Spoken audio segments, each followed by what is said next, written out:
Northwest FM ka Motlhaping Modise.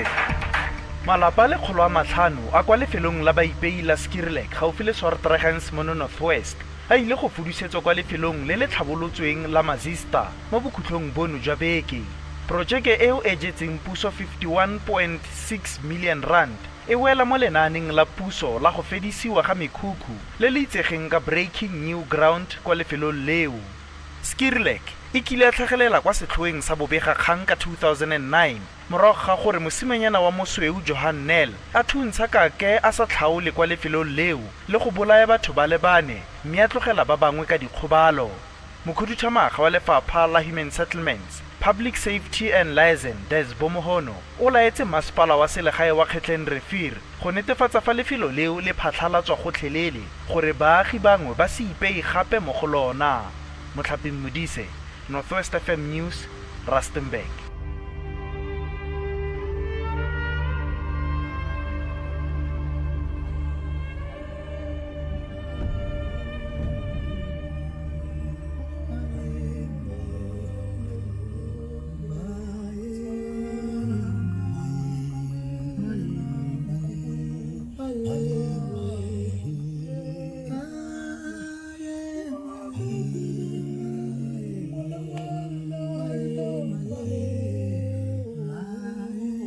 I am here.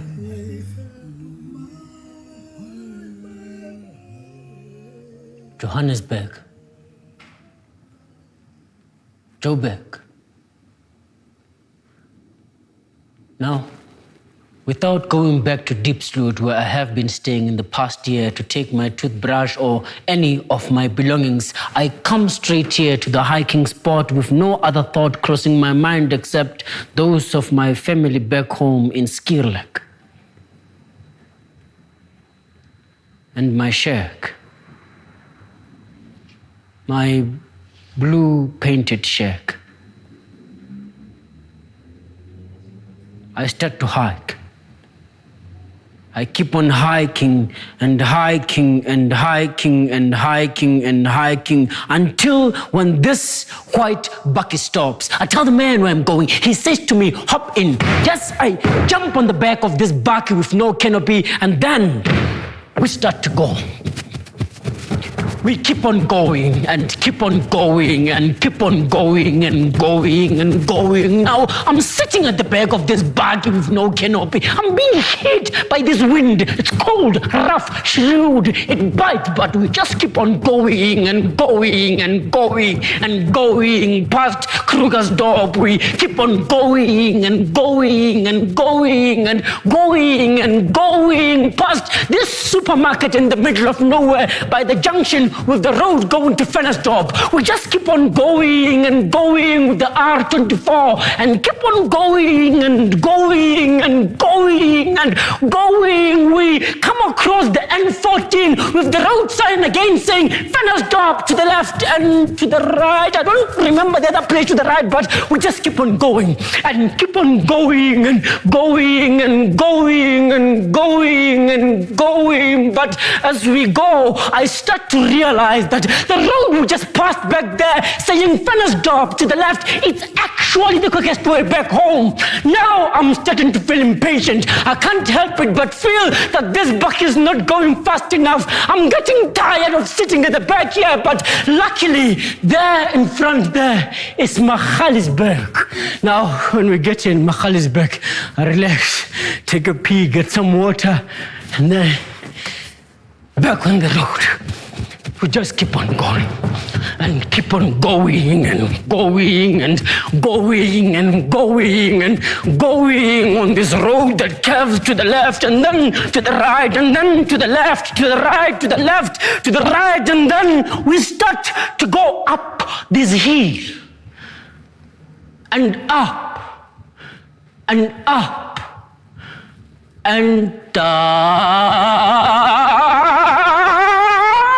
We go past this old man by the side of the road selling flowers. Those beautiful, colorful, little, cute flowers. We just keep on going and keep on going and going and going and going past Rustenburg. We keep on going and going and going and going. But this time I'm very careful because in about 15 kilometers or so, just before you could enter Swartregens, there's a small road to my left. Route 501. You will notice it by the graveyards on the other side. I get off and I start to walk. I am walking back home to Skirlik. Home is about 10 kilometers or so from here. I did not even bother myself by trying to hike back the corner because I know I'll hardly see a car going along this road, so I just keep on walking and walking and walking. But as I walk, I am getting locked up in my own mind. Deep in my own thoughts, I start to realize things. I start to realize things that I have never realized before about this place that I call home. Skirlik. Like the fact that Skirlik is a brand. Yes, Skirlik is a brand. Skirlik is a brand like Sowetan, Sunday Sun, Daily Sun, Mandela. Yes. Come on. Mandela is a brand. You know, something small happens to Mandela or a Mandela papers are sold. Shelves, screens, gone. Yes, like last year, 2 years back, the Sunday Sun said that the SABC was rehearsing the broadcasting of Mandela's funeral in case he dies. Now ask yourself, why not my funeral? I mean, why not your funeral? Why not some witch from Limpopo's funeral? Because we are not brands. I mean, imagine that I die and someone writes about me in the newspaper with the headline saying, Thomas is dead.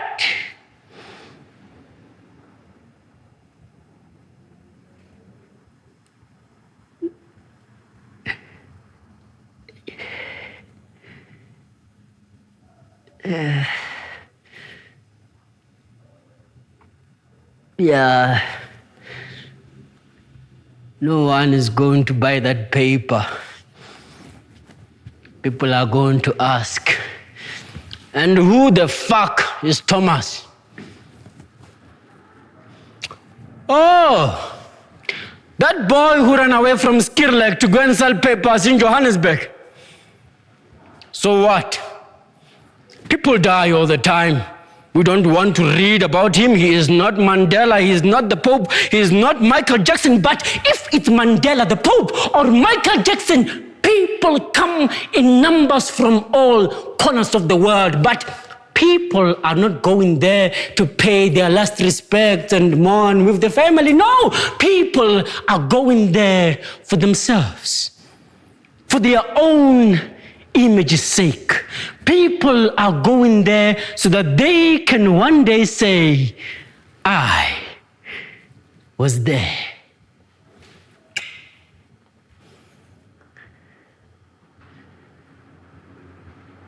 Believe me, I am talking from experience. I have seen it all. Since 3 years back when I first left home, I have been sitting in that corner, selling papers, selling people's miseries, people's tears, people's complaints, selling my home, selling Skirlik.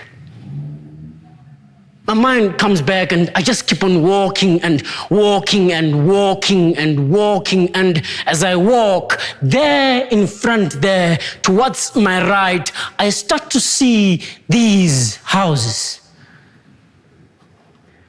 These beautiful, colorful houses. This is Mazista. But I don't pay too much attention to it. I just keep on walking and walking and walking because here on my left is my home. Skirlek.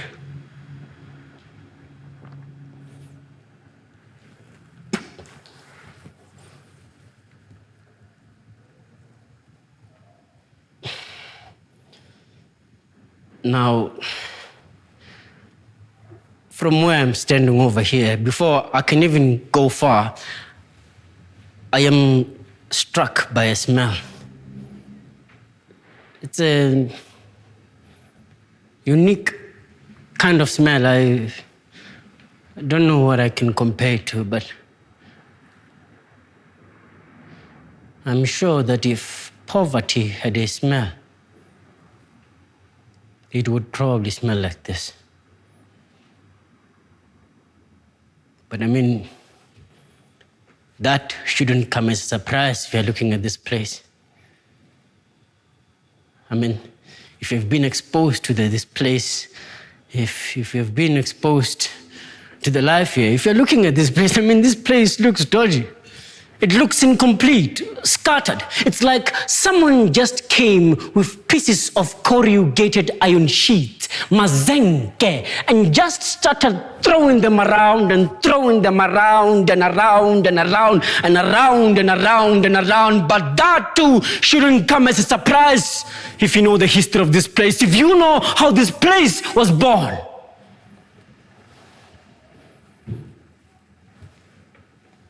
Of course, I was still young then.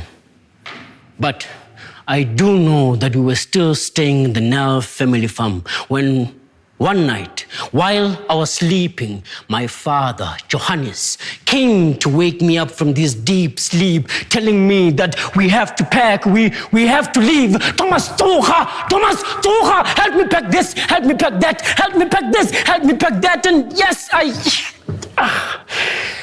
I wake up from this deep sleep. Well, a part of me is still asleep, though I walk towards the door to see what exactly is going on. And as I open the door, I stop, surprised, shocked. I don't know how to describe the feeling, to describe what I'm looking at. But it's dark. The moon is bright, but I tell you, the sun could have done a better job.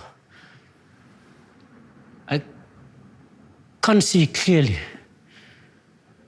I'm not sure who is who or where is who, but I can see Sleazy over there. Yes, I can see Sleazy over there wearing her white torn t-shirt, the one she always wakes up wearing in the morning. I'm starting to think that maybe it's her night dress. Otherwise, people are breaking down their shacks. Very subtle, without the sound of the loud, irritating, corrugated iron sheet.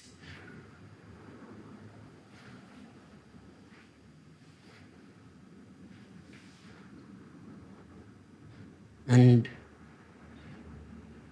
there's a group of kids over there. Yes, there's a group of kids over there under a tree. I still can't see who is who or what they are eating, but I can hear their tiny voices. Yes, I can hear their tiny voices having these childish but mature conversations. Conversations that I believe they might have heard from their elders.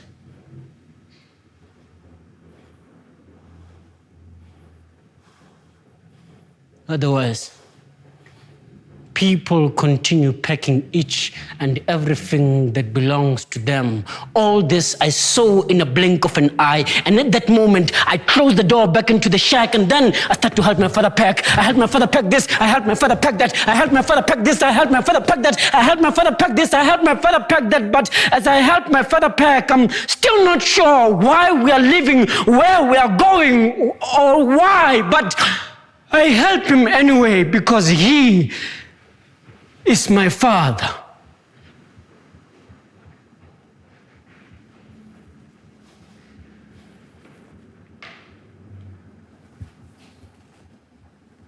My Father.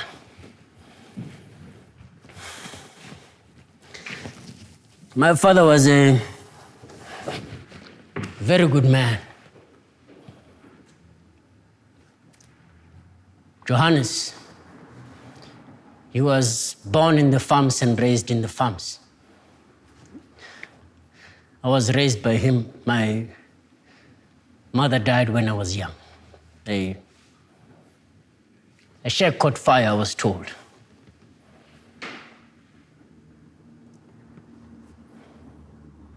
Yeah, my father was a typical African man. He was a man who found it very hard to tell his son that he loves him. But growing up, I never needed to hear him say that. Because him waking up every morning, going to the fields and breaking his back just so I can have food on the table was love enough.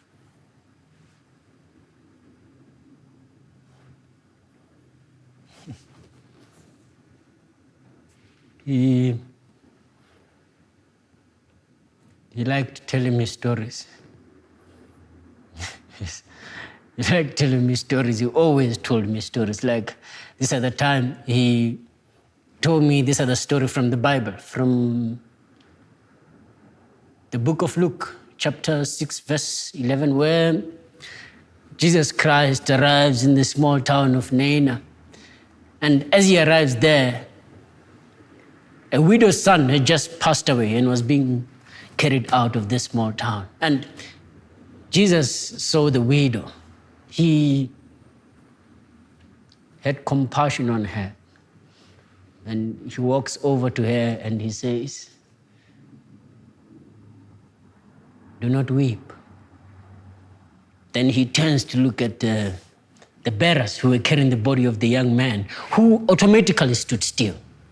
He walks over to them, and as he gets there, he walks around the body of the young man, and then he says, "Young man, I say to you, arise." And the young man started to breathe. He started to cough. His eyes opened, he sat up straight, and he started to speak, and everyone was looking in disbelief towards this miracle that Jesus has just done. You see, I never forget that story. I never forget that story just because of the way my father used to tell it, with so much disbelief in his own eyes. Otherwise, my father has told me many stories. Some I can tell, maybe in time.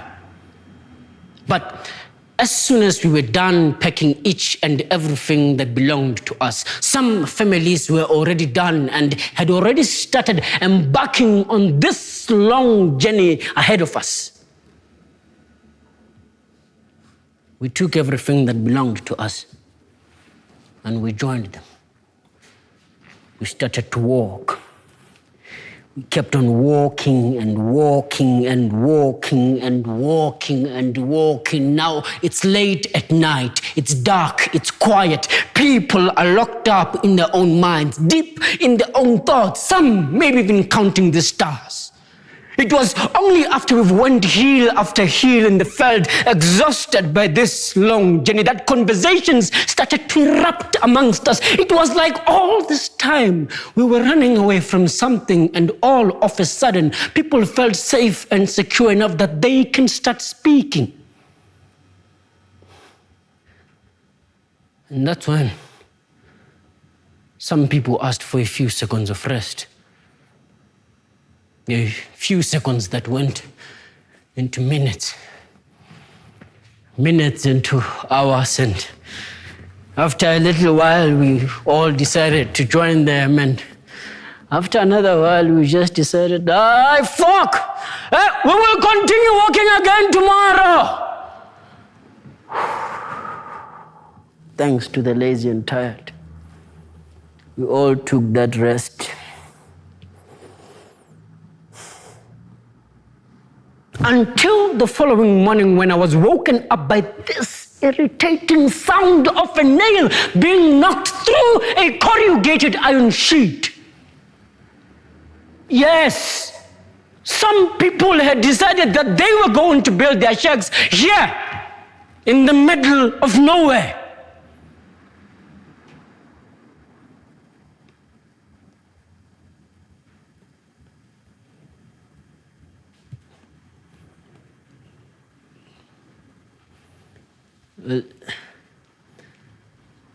And that's when we decided to join them. Yes, we started to build our shacks. Some started to build their shacks over that side, some their shacks that side, some over there. Some families were working together to share one shack, and Mantiba's shack over that side. And me and my father, our blue painted shack over here.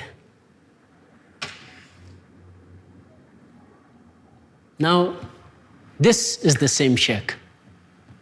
This is the same shack where I grew up to become a man. The same shack where I had some of the most happiest moments of my life. Now, after we built the shack, me and my father decided to take a very, very long rest, and I go to sleep, and we wake up the following morning, and my father was still sleeping. So I go outside, and I just see some people were still putting some finishing touches on their shacks. I just stand out here looking at them as they go up and down and up and down.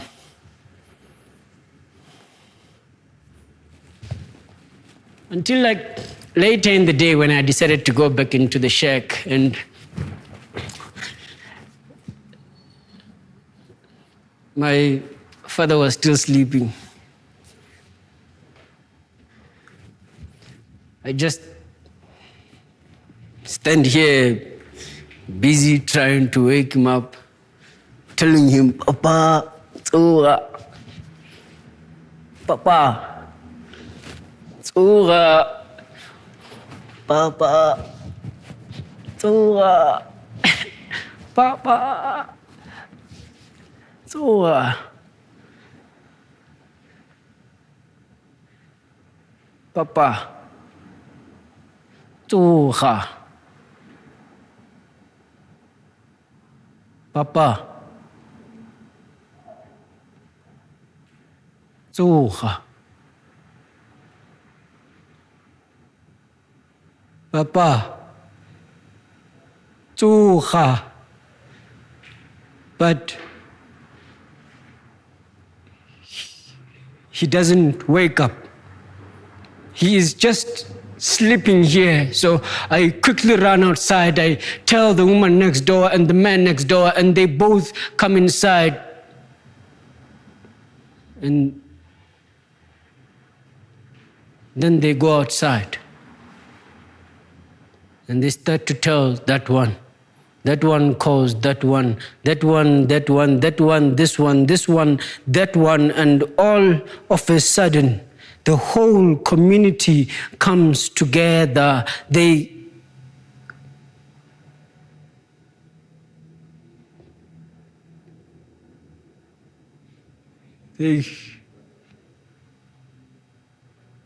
come into the shack.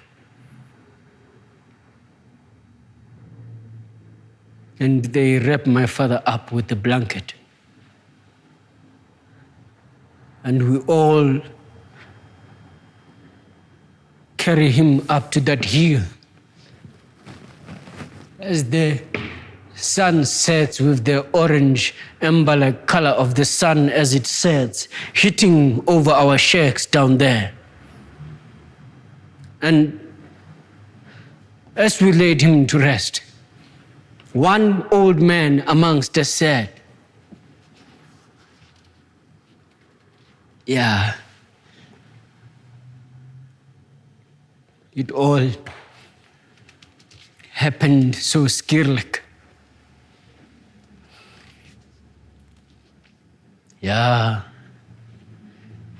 skierlik. Yeah. Skierlik. And skierlik. That's how this place was born. Now, when we started to stay here in this place, no one cared about us. No one wanted to know about us. No community wanted to accept us. We just had to get on and carry on with our lives.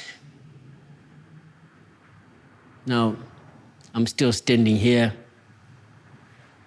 looking at those closely crammed shacks over there. And in between those closely crammed shacks over there, I can see a passage. There's a very long, dark, dodgy-looking passage created by the shacks. I go through the passage. I start to walk. And I keep on walking and walking and walking and walking. Now, it is dark here. I mean, I can hardly see what I'm stepping on, but I just keep on walking and walking and walking and walking because I know that there are rats here, many rats of skierlik going up and down. If you see one, kill it. I just keep on walking and walking and walking until when I reach for the end of the passage.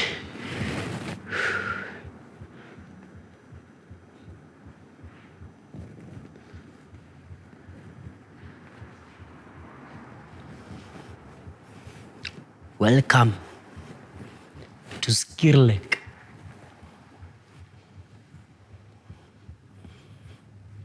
It's a bit hot here, a little bit dry, a bit dusty. A little bit of space, but hot and dry.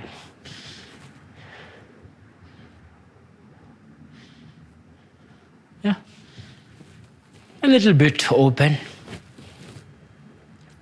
There are a couple of rats going up and down over there. And there's a group of dirty little kids of skierlik playing over there in the middle of the street with a piece of a corrugated iron sheet. Strange toy, no?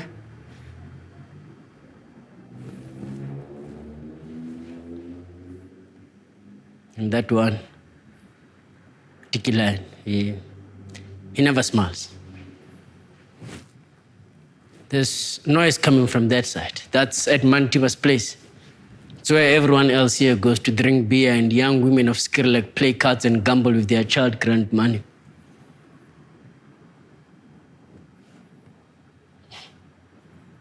And, and there's a toilet over there.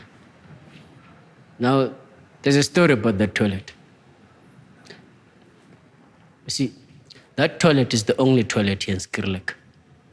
And it has been here for all these years since people of Skierlik started to stay here in this place. And it's a pit toilet. Now, since it's the only toilet here in Skierlik and it has been here for all these years since people of Skierlik started to stay here in this place, yeah, it's now kind of like full with the... Yeah. So, kids here are not allowed to use that toilet because their parents are scared that they might fall into there and, yeah. So kids here are supposed to help themselves around past the shacks, behind the bushes and trees that side. But there's a problem with that. It's that people here have chickens. And chickens will go anywhere, past the shacks, past the railway line, behind the bushes and trees just to get something to eat. But there's another problem on top of that problem. It's that people here are not vegetarians. They eat chicken. They love chicken. That's why it's called chicken. You did not hear that from me. I'm still standing here and the sky is obviously blue as usual. Just like my blue painted shack over there with a small window and a white curtain. Well, no, it doesn't look white anymore. It's more like dusty red to cream white now. So anyway, I start to walk towards that shack. And as I walk towards the shack, it feels awkward. It feels heavy. I mean, it has been almost 3 to 4 years since I left this place, but I just keep on walking, looking at that blue door, locked with a very, very big chain. I start to reach for the keys in my pocket. I find them. And as soon as I get there, I hold the lock. I put the key inside. It agrees. I twist. It opens. I take it slow as I open this old but squeaky door, and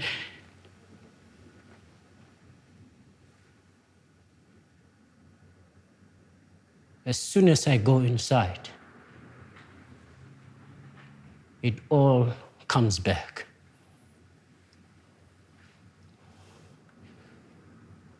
It all comes back. I can still see it. I can still see Anna. I can see Elizabeth, the blood.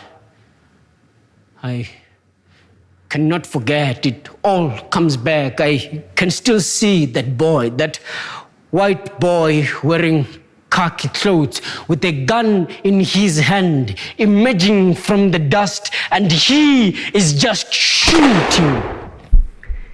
He is just shooting and shooting and shooting, shouting, "Come uit, julle bloody kafirs! Kom uit, julle bloody kafirs! Ek sal julle doodmaak! Ek sal almal doodmaak!" And here I am, running back to my shack, and I am shouting, "Anna!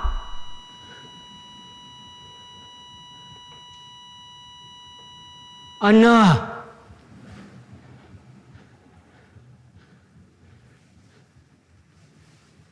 Anna! Anna!"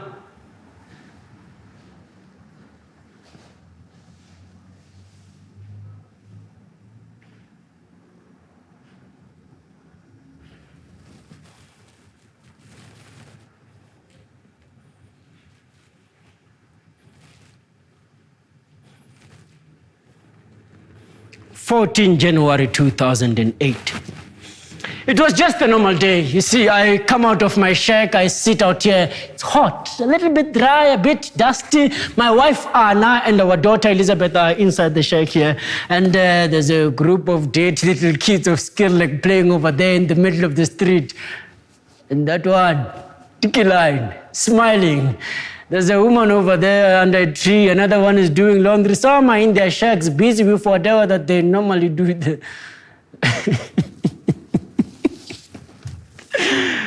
And there's a man in the toilet. Yes, there's a man in the toilet there. I can see his feet through the gap at the bottom of the toilet. Otherwise, there's noise coming from that side, at Mantiwa's place. That's where everyone else goes to drink beer, and they're already drinking this early in the morning. Otherwise, nothing special about this day. I mean, the sky is obviously blue as usual. Nothing special at all. Until when we start to see that white Bucky. that white bucky coming out of the road. It comes out of the road so fast it stops there, creating this loud noise and this huge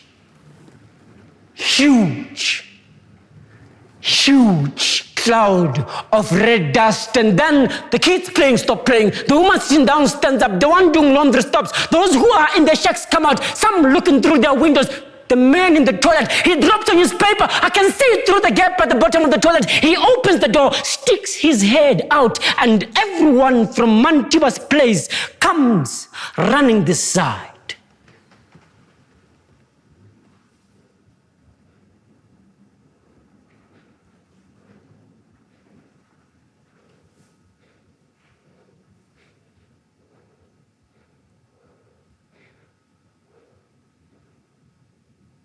And for a moment, the whole community remains standing still, waiting for the dust to settle. But from where I am standing over here, before the dust could even settle, I can see a boy. I can see a white boy wearing khaki clothes with a gun in his hand, emerging from the dust, and he is just shooting. He is just shooting and shooting and shooting, shouting, "Come eight, yellow bloody kafirs! Kom uit, julle bloody kafirs! Ek sal julle doodmaak, ek sal alles doodmaak." And here I am, running back to my shack, and I am shouting, "Anna! Anna! Anna!"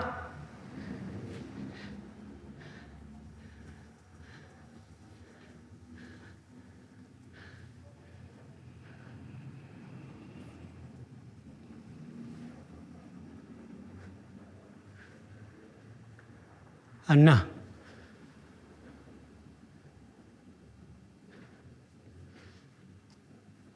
Anna.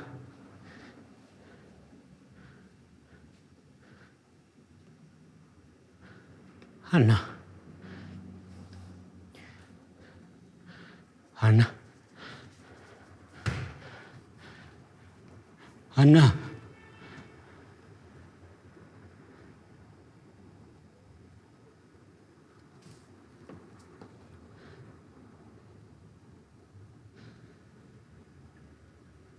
And here in my shack,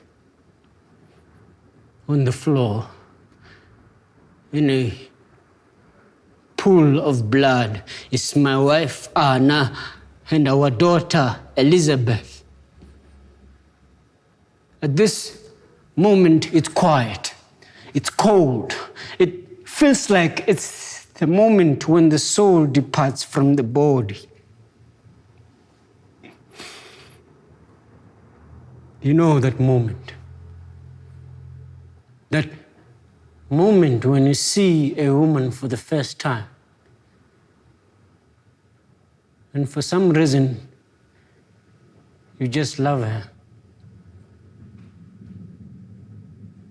Love is in the air. That moment when you hold your newborn daughter in your hands and you feel like this is the best thing that ever happened to you. It's nice. It's full of life. But it's gone. It's cold.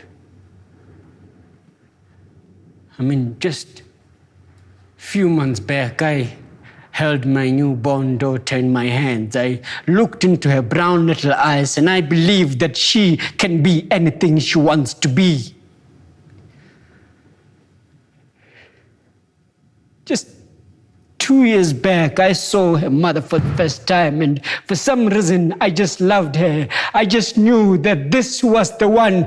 This was the woman that I wanted to spend the rest of my life with, but it's gone. It's cold. And then I start to hear people talking from outside. I then realized that I'm not alone here. I can hear people, ambulances and police cars making noise from outside. So I quickly stand up with this blood on my hands. And for a moment, I can smell life in this blood, but I don't stop. I rush outside, and as I get out, I stop, surprised, shocked by what I'm looking at. I mean, I can see the whole community standing still. The woman from next door on the ground crying, the man from next door standing tall, holding back his tears, old men and young women from Mantiba's place holding their children in their arms, and that one, Tiki Line, just standing there.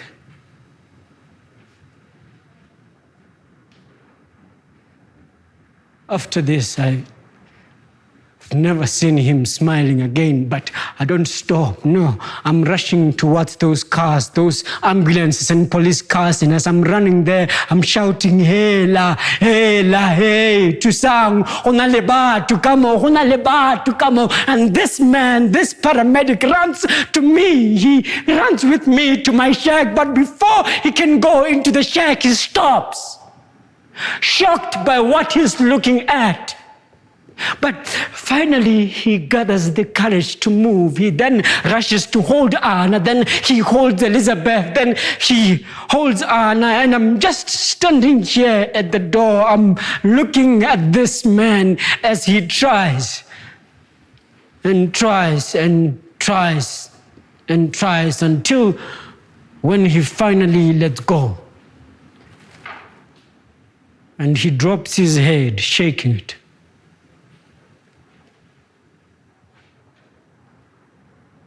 I turned to look at his colleague who's standing directly behind me, because at this moment I refuse to understand what is going on. He quickly turns his face away from me and he starts to rush back towards those cars over there. And as he gets there, he talks to this other police officer who goes behind the van, and then he gives him this silver thing wrapped up in his hands. He takes it and he starts to rush back towards me. He's rushing towards the shack.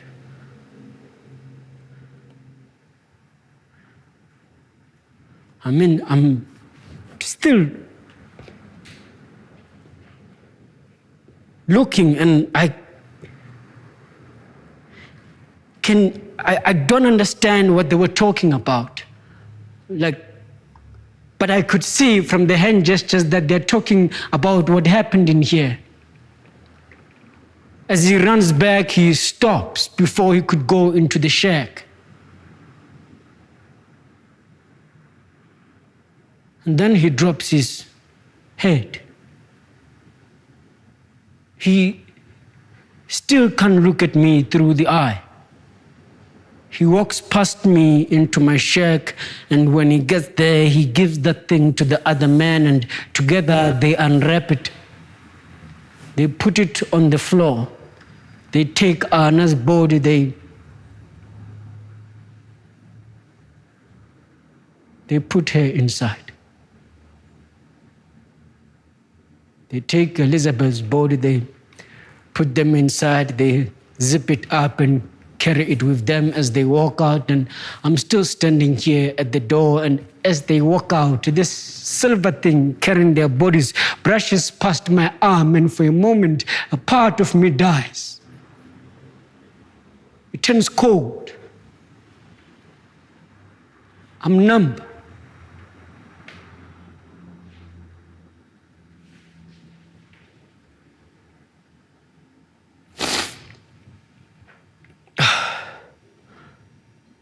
Finally, I gather the courage to move. I start to move at a distance toward them when this other man comes to me with these many papers that I'm supposed to sign. I take these damn papers and I sign each and every one of them. I give them back to him, but before I can even go far, before I can get anywhere, there they are. They have already put their bodies in the car. They have closed the doors. They are closing themselves inside. They are starting engines, and I'm just standing here looking at them as they go, leaving this trail of dust as they go, and for some reason I just start to run behind them. I'm running behind them. I'm trying to stop them. I'm shouting, hey la, hey, Emang, hey, Emang, wait, but they're gone.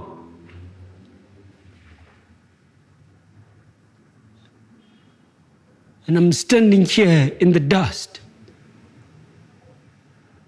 I'm lost. I'm confused. I'm standing here asking myself questions.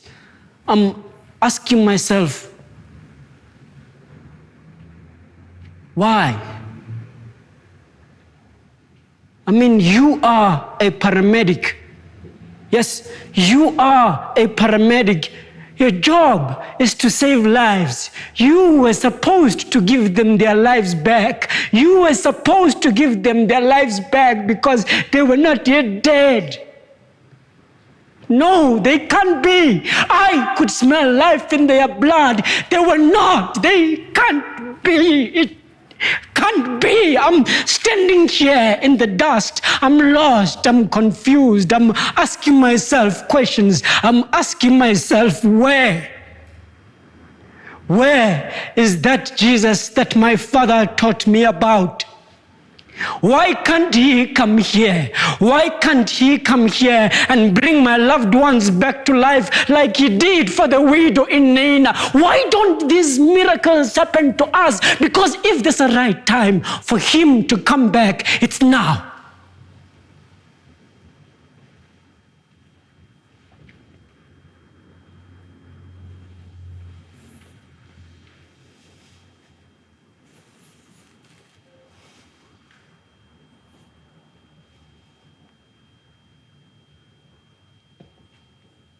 And that's when we started to see those cars. Those ambulances and police cars. They are coming down here so fast, they stop there.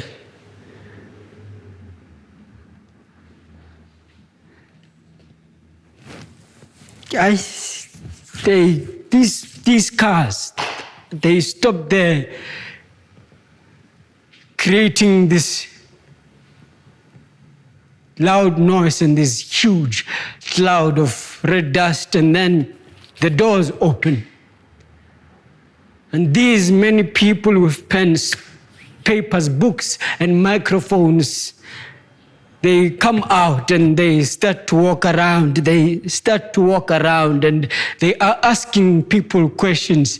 They are asking people questions. They are asking people questions. They come to me. They ask me questions. They go into my shack. They shift my things. They open my pots. They do whatever that they like, and then they are gone. And the following day, we are in papers. We are in the news. People are reading about us. We are on TV. And that's when we started to see those other cars. Those many many cars that we have never ever seen before here in Skirlek. They are coming down here so fast. These big black cars with blue lights creating this long trail of red dust. They stop there creating this loud noise. And this is huge,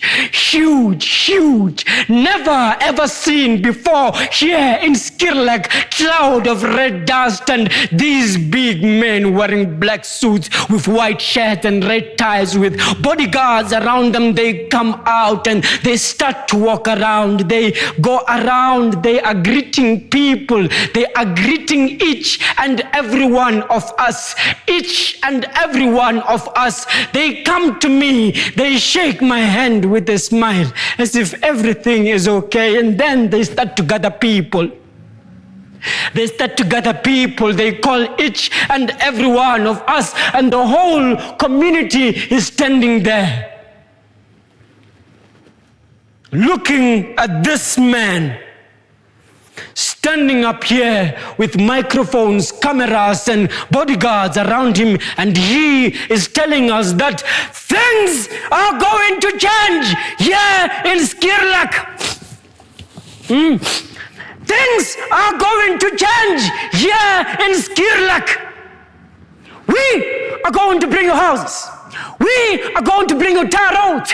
We are going to bring you running water. We are going to bring you toilets. We are going to bring you change because no one, and I mean no one, is supposed to live like this in our country. We are going to bring you change.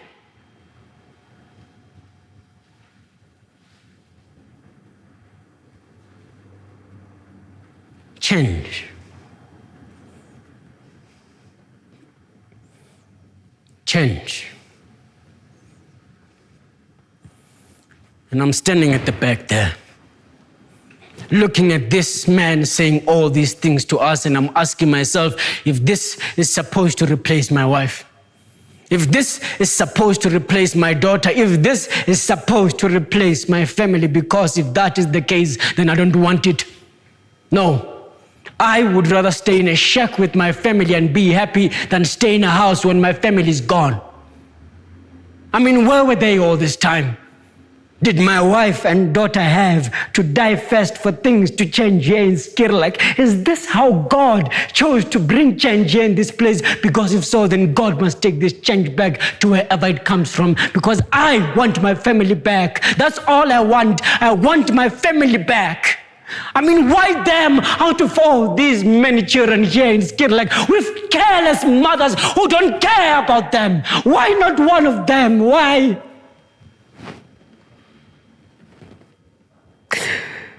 Why am I one and only?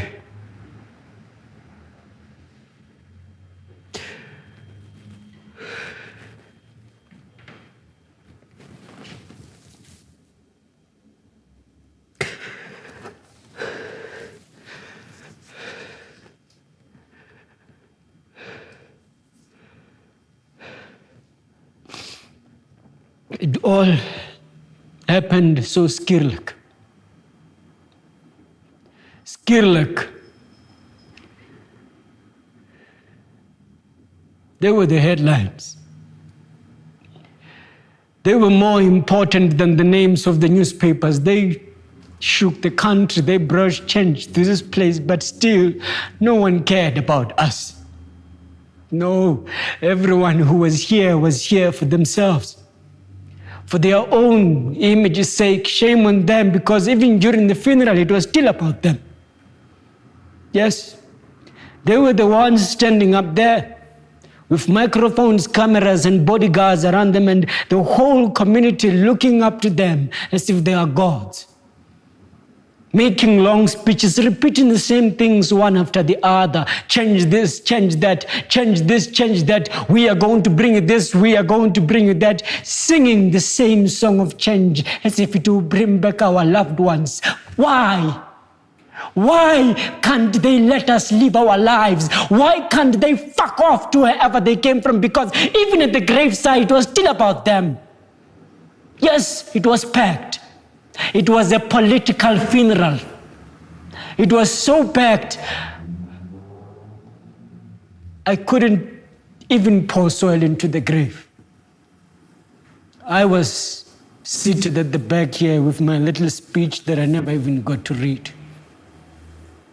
And they, men and women in suits, sitting in front there as if they are the ones mourning, and yet none of them said anything about the deceased.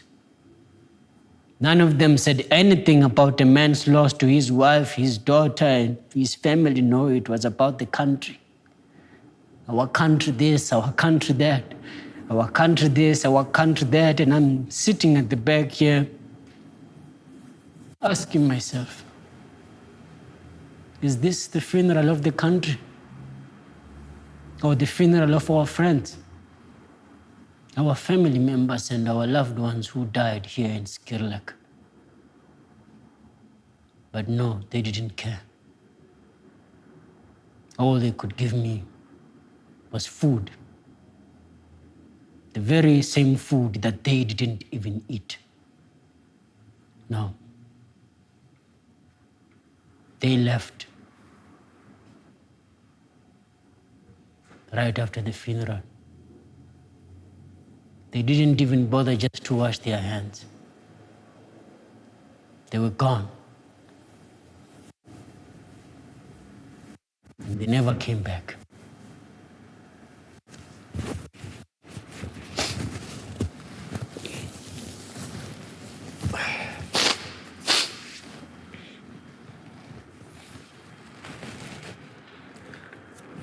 And I don't want to see them again. I don't want to see them again here in Skirlek. All this SABC, this BBC, this radio, what, this TV, what. I don't want to see them again because they all left here with a story to sell to the world about how we have not changed. About how the young boy Nell is scared of the Swart Gevaar. What Swart Gevaar?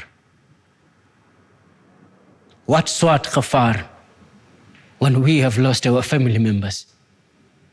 When we have lost our loved ones, when I have nothing. And yet, all I wanted was to pay my last respects.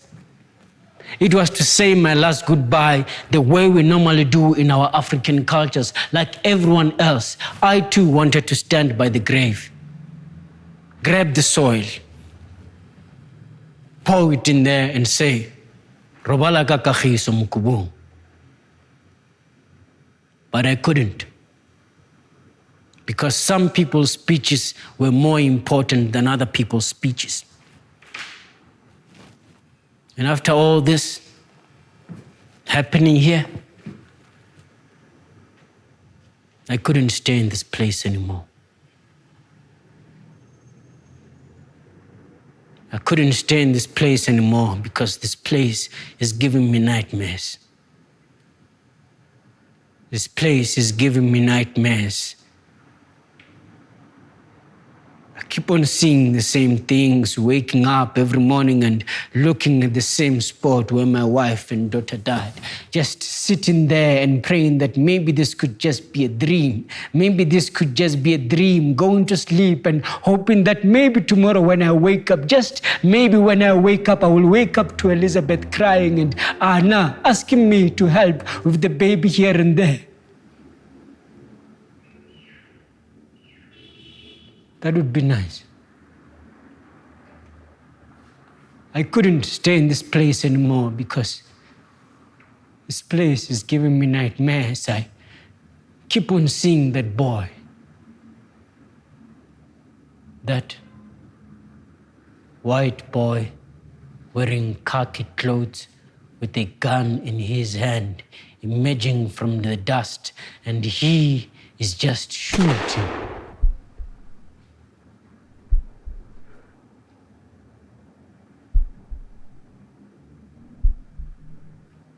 He is just shooting and shooting and shooting, shouting, "Come eet, julle bloody kaffers. Come eet, julle bloody kaffers." Ek sal julle doodmaak. Ek sal almal doodmaak. Ek sal alles doodmaak en here I am. Running back to my shack and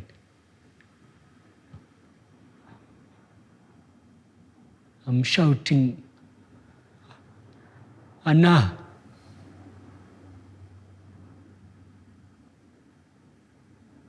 Anna. Anna. Anna. Anna.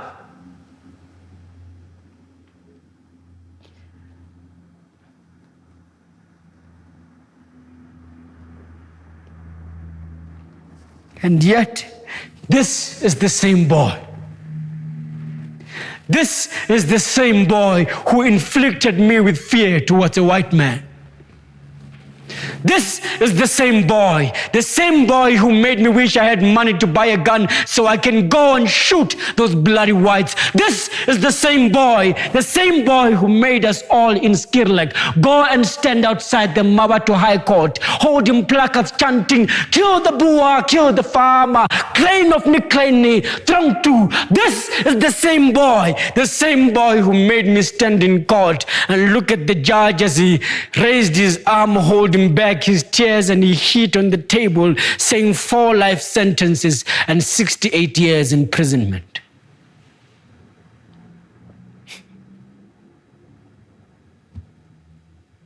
And at this moment, even when I knew that this was never going to bring back my family, I knew that finally justice was served. I wanted nothing to do with this place. I found myself walking into towns I never knew existed, meeting people from all walks of life, until when I found myself in Johannesburg, by the corner of a street, selling papers. And this is the same corner. This is the same corner where I opened the newspaper and it was talking about those RDP houses. Those RDP houses that took ages to come. This is the same corner where I was sitting and listening to the radio. And it was telling us that people of Skirlek are supposed to move to Mazista. And Skirlek is going to be crushed down. But why? I mean, can't they see what this place holds for us? What this place means for us? I mean, the reason my shack remains standing here years after I left is because it means something to me. It's like a tomb. Yes, the Jesus Christ tomb. And I believe that one day they will come back. Yes, one day they will come back. They will come to stay with me. I don't know after how long, maybe after 3 days or 3 months or even 300 years, but they will. They will come back because I have been waiting. I have been waiting, and God knows I have been waiting, but I hope He understands. I hope He understands. But now,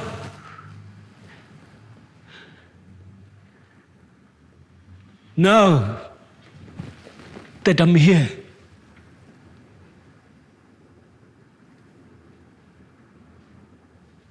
I will talk to them.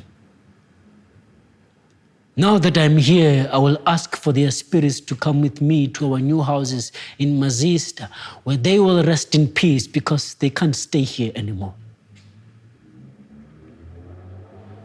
Now that I'm here,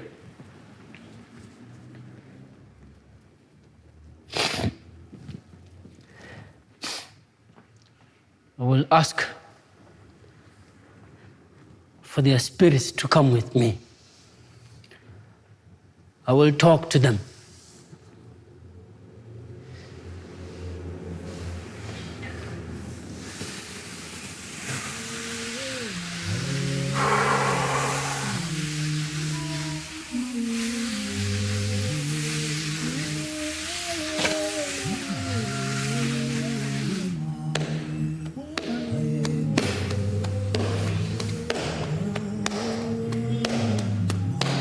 Mokobu. Ke ra wena ko bua dinoka. Mokobu. Ka gonne go tlogile wena re bona ka seemo sa lefatshe.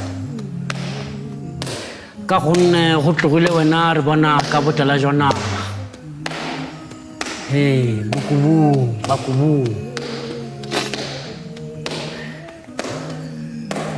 Kopa le tse ngwana wa lena le mmemo. Ke kopa le tse ana le mmemo pele ga rone a nthetse.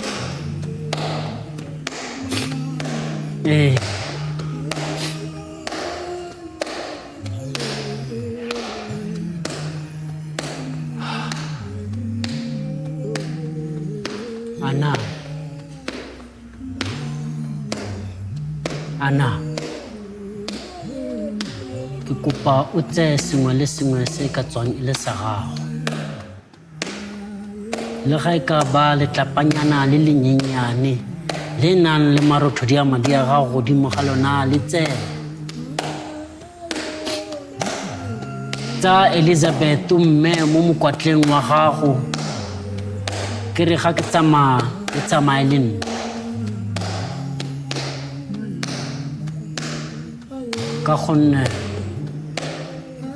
mo wa lena o ka sorobala ka kagiso fa.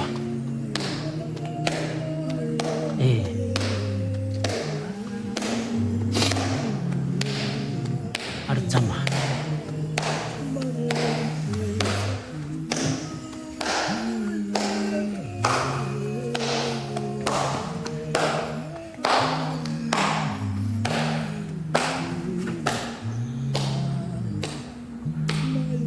Hari.